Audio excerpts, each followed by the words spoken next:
হাজালে মজলি আসসালামু আলাইকুম। সূরা তালাক আয়াত নাম্বার 7। এই আয়াতের ভিতরে আল্লাহ তাআলা বললেন আল্লাহ কষ্টের পরে সুখ দিবেন। দেখেন ভাইরা, পৃথিবীতে অনেক নবী রাসূলগণ এসেছেন, অসংখ্য লক্ষাধিক পয়গম্বর এই পৃথিবীতে আগমন করেছেন। সবাই কিন্তু ধনী ছিল না।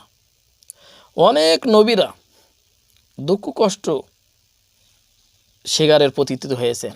এ ঘটনা আপনারা জানেন।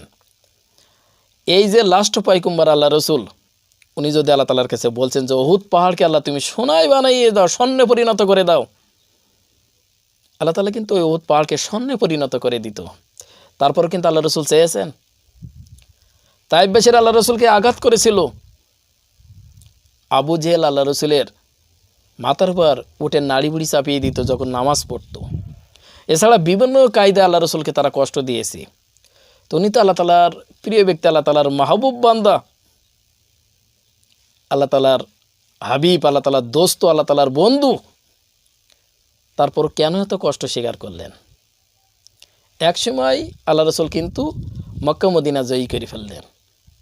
পরবর্তীতে সাহাবীরা সেই দায়িত্ব পালন করে ফেললেন। অতএব ভাই, কষ্টের পরে আপনার সুখ আসবেই।